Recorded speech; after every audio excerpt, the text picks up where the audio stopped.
Greetings from the other side. Today we're going to grow chamomile from seed. Chamomile is a herb that belongs to the daisy or sunflower family and is a natural remedy for a wide range of health issues. It was used by my ancestors, the American Indians, for hundreds of thousands of years as a staple plant food. But before we get started, I wanted to tell a 30-second story on how I started my alkaline foods journey. Pause. Or actually how I began this natural way of life. So I want you all to take a journey with me into this healthy, clean, nutritious way of life. Because there was a time where I put nothing but poisons into my body. And I'm talking things like burger and the rest of the usual suspects, which is what I refer to them as. They're on every street corner across the globe. I started this journey about 16 years ago, immediately after watching a seminar by my brother, my teacher and mentor, Dr. Sebi. So walk with me on this solar journey as I show you what I do on a day-to-day basis. I eat to live. I put my hands in nature and I found the Lord. The rest is history, you dig? Like literally, do you dig? In that seminar, he explained logically how your diet is encoded in your DNA. It's in your genetic. Like your diet is encoded in your genetic. Like you can't feed a gorilla polar bear food or they'll get sick. So a natural being can't eat an unnatural diet or it'll get sick. Bottom line. In this video, I'm going to show you how I grew these chamomile plants from seed. Now let's get to it.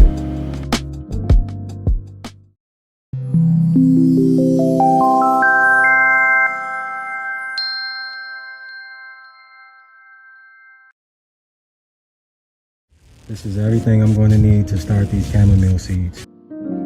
First, you want to smooth out the surface of the soil to start with a nice even surface layer. You want to start with an even layer because the peat moss or the soil kind of hardens over time and creates a wall effect or like a dam effect on the edges of your pot. So over time, when you water the plant, the water creates a reservoir in the middle of the pot and all your water will roll into the center of the pot. And we want it to spread out evenly as best we can get it. We don't plan to leave it in the pot forever, but once the roots have filled the pot, by the water pooling in the same spot, it will have created water channels within the pot, where the water will consistently run through these same channels it created and start running straight out of your pot eventually. This means it's time to either up-pot the plant or put it in the ground. Anytime you start delicate seeds like these, you want to surface sow. That's simply sprinkling the seeds on the surface of the soil.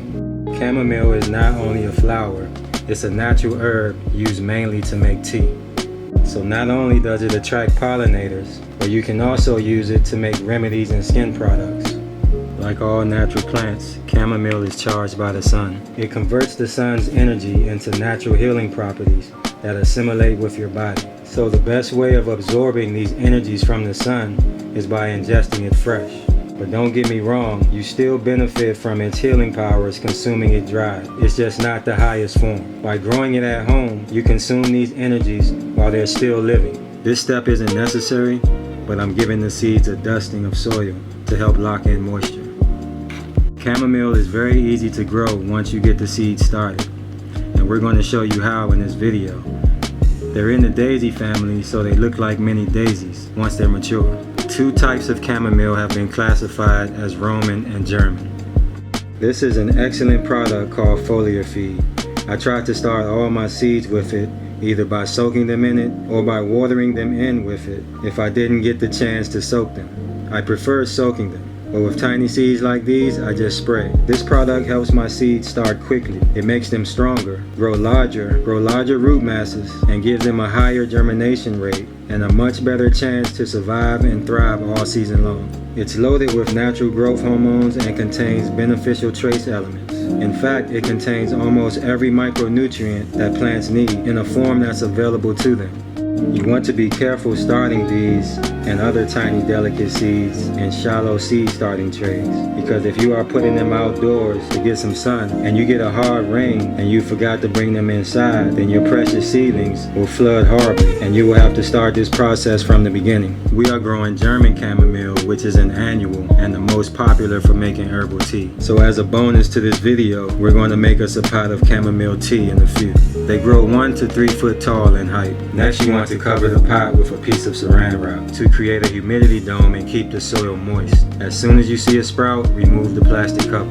Roman chamomile is actually true chamomile. It originated in the true old world, ancient America, and was introduced around the world by the Iroquois to treat the ailments of the other nations. Roman chamomile is actually Iroquois chamomile, so this version hasn't been modified by modern science, meaning it didn't originate from a laboratory. The Iroquois used this herb for its oil, as a dye, and as a staple plant food. It's your best option because it's the original species of the plant, and the fact that it's a perennial. So it comes back every year, and it's cold hardy.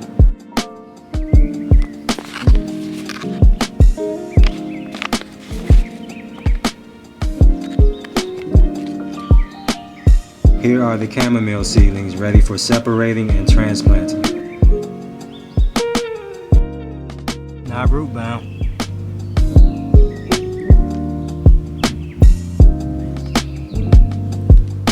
To prepare the seedlings for planting, I'm going to separate them into sections. This step is very easy. It's as simple as breaking them apart. Just make sure that wherever you break it, it breaks open easily. So I'm going to break these open and set them where they will be planted. This is a fresh terrace bed that I just built and filled with herbs, so we can easily put these in the ground. They plug right in. During the edit of this video, I noticed I forgot to fertilize these ladies. That happens sometimes, and I would usually go back and add it in the planting hole or top dress it and cover it. The fertilizer is called Flower Mama, and it's sitting right there beside my left foot. It's natural and organic, and it's a handcrafted blend designed to increase blooms while providing the essential elements your plants need for optimum growth and health.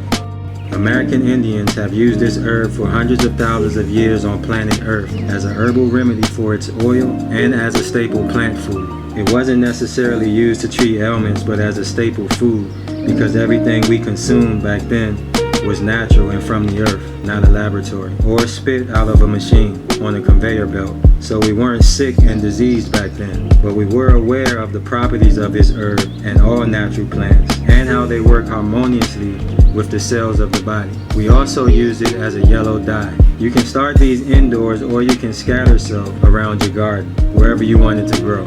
There are also two other forms of chamomile used, called St. John's and Dyers, which are also used for an herbal tea.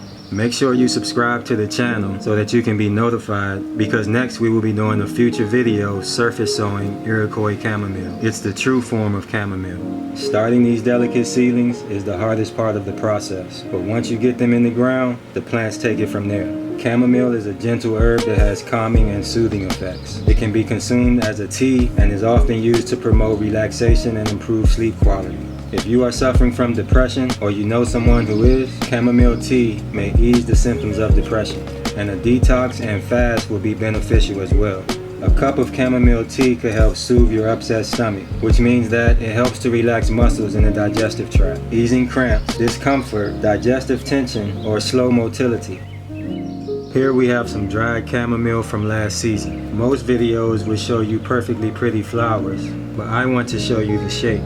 This is how the end of your dried chamomile bag will look, and this is the best part. When I'm making a herbal tea blend, I like to pinch my herbs while blending them. I know the perfect amount to add from knowing the taste of the herb, so I create blends in my head knowing exactly how much of a taste that I will need. So with the chamomile shake bag, I know exactly how many pinches to throw in. The shake is also already broken down into a form that you need it in to make other remedies and products. First we add 8 cups of spring water to our saucepan. I introduced chamomile tea to my girlfriend some years ago, and it instantly became her favorite tea for anxiety and settling her nervous system. Have your tablespoon ready, because we're going to add 1 heaping teaspoon of chamomile. Make sure you subscribe, because I will be doing a future video picking and making tea live in the garden. We add the chamomile directly into the spring water, or you can order the reusable cloth tea bags if you prefer. Depending on your stove, you want to set the tea on low to medium low. Bring it to a simmer and let it simmer for 20 to 30 minutes. Do not bring your tea to a boil. Now we strain the tea into a container that can hold it all, or you drain it into mugs and sweeten it with 1 tablespoon of agave. I've seen other videos advising to boil your chamomile tea or your herbs, but you only want to boil your herbs accidentally. When you boil your herbs, you boil off some of the mineral content, which I'll discuss in a later video where I'm strictly making a freestyle herbal tea. Cane sugar is a definite no-go if you are engaging in these practices for health and wellness. We're going to add 3 tablespoons of agave. If you like yours sweeter, add 1 more tablespoon. Once you get your tea stirring in a full revolution, stir for 10 seconds. We only sweeten our tea with agave. It's an all-natural, wholesome sugar from a plant that was made by nature and not made in a lab. And there you have it, homegrown chamomile tea.